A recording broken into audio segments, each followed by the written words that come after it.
গাছেদের জ্বর হলে সারা রাত জেগে বসে থাকে একাদশী চাঁদ। একটার পর একটা পাল্টে দেয় শিশিরের জলপটি।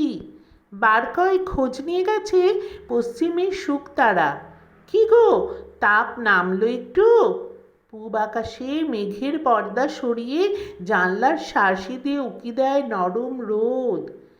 চাঁদের চোখ জুড়ে তখন রাত জাগা ঘুম।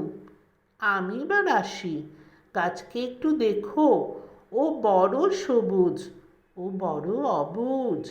যেতে যেতে চাঁদ বলে যায় সূর্যকে, ওগো তোমরা শুনছো? গাছেদের জ্বর হয়েছে, গাছেদের অসুখ।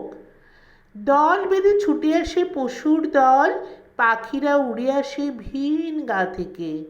আর ছুটে আসে সব প্রজাপতি, কীটপতঙ্গ আর জোনাকির দল।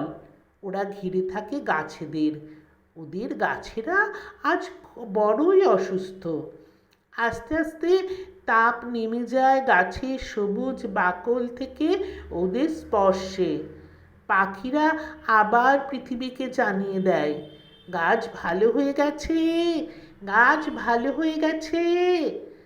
আবার গান ফিরে আসে, সুর ফিরে আসে, সুখ ফিরে আসে। আসলে গাছেদের জ্বর হলে অসুখ করে সারা পৃথিবীর।